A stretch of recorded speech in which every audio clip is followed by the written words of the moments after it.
Paying off your mortgage fast.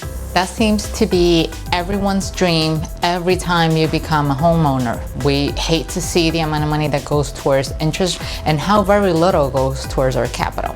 In fact, this channel has created just about 3 videos teaching you how to pay off your mortgage fast. However, we've never talked about what happens with your money or what exactly does the bank do with the additional payments that you give and how does your mortgage look afterwards. Here to find out? That's exactly what we're going to talk about today. Hello everyone and welcome back to another episode. For those who are tuning in to Novarice Invest for the first time, this is your channel for real estate education. And yes, like I said at the beginning, we always thrive to find ways to pay off our mortgage as fast as we can so we can enjoy our home ownership, or in the event that you are investing so you can enjoy more cash flow. However, I don't think I've ever created a video in the past telling you or showing you exactly what happens to your mortgage after you made that large lump sum. How do you know what was allocated to what? And what exactly does your mortgage look like at the end of the day? And today, that's exactly what we're gonna find out.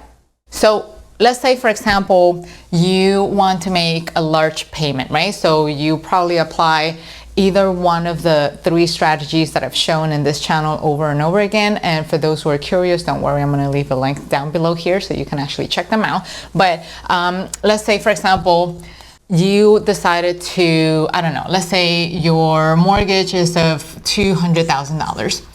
And by watching some of the videos that I've released a couple of months ago, you were able to make an additional lump sum towards the capital of $30,000, right? So let's say originally, before you make that large payment, your mortgage was of $2,000.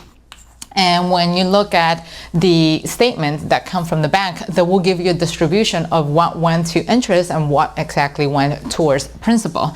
So let's say before any of this happened, you were paying $1,900 towards interest, and only $100 of it was only going towards principal. But you made a large sum, you made that payment, and now you're curious to see, okay, what does my mortgage look like now after I made that payment, that large lump sum payment?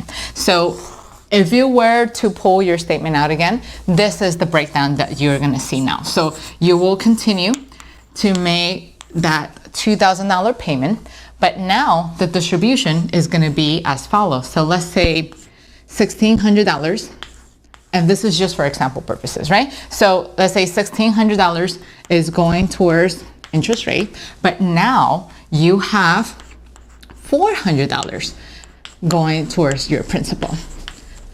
And that's great because now you're seeing that, hey, more of my money is actually going towards paying down the debt versus before when I didn't make that large sum and I was only paying $100 towards my mortgage.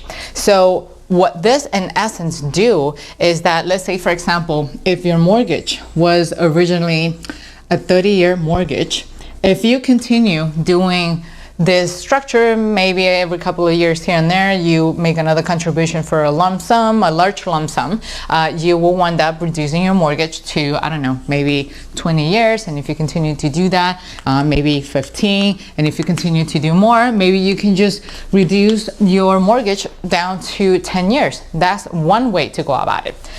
The second way to go about it is that you can actually reach out to the bank. Now, this is a service that not all banks offer, but if they do, you can actually reach out to them and ask for a mortgage recast.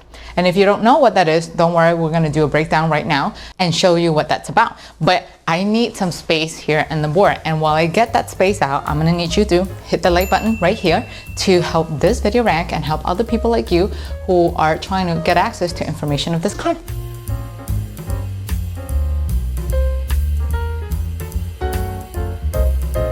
We got a clean board now. So again, the second thing that could happen is a mortgage recast. So mortgage recast.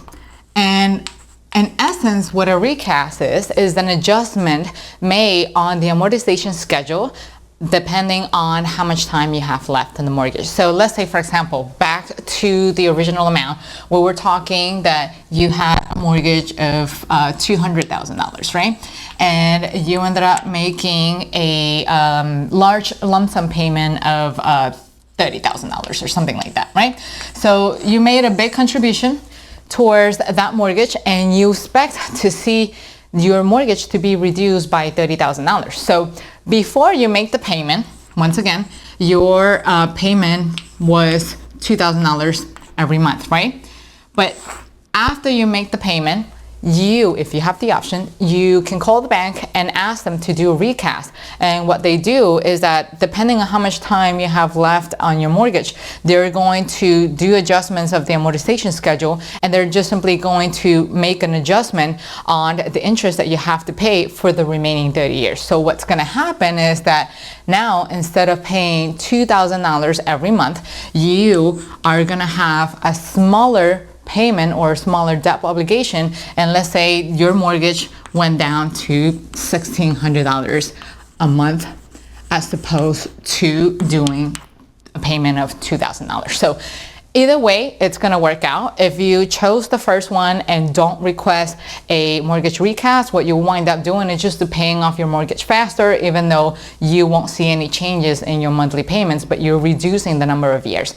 In this case, you will continue to have a mortgage for 30 years if you do request a recast, but then you're going to see a reduction on your mortgage payment going from $2,000 to, let's say, for example, $1,600. And once again, not all mortgage can do this, not all banks will allow you to do this, but you can always give them a call and find out to see if that's something that they will be willing to do for you. And if they do, the process is as follows. They're going to send you a form, usually via email or fax, and you are going to have to fill it out and request the permission, and the bank is going to take some time to review that. About the length, they usually take somewhere between 2 to 3 months to do that. If you are approved, of course, you're going to have to pay them a fee for all the legwork that they have to do, but it's a relatively small fee, somewhere between $200 to $500. It's usually not so much, but again, even though it's $200 to $500, they are doing a adjustment to your mortgage payment, and you eventually are going to have a smaller debt obligation. And let's say, for example, if over time you can still pay $2,000, but your debt obligation is $16,000, you can still continue to make your payments of $2,000, which means the additional $400 is just going to keep going towards your principal, and therefore you can pay off your mortgage even faster now because you have smaller payments. So that's in essence what today's episode is about. If you are curious about learning about multiple strategies or multiple ways to pay off your mortgage fast, here is one of the episodes that's going to help you complement everything you learned today. So don't forget to check it out. And at the same time, don't forget to hit the like button. So that's pretty much it. And I will see you guys next time. Take care. Bye-bye.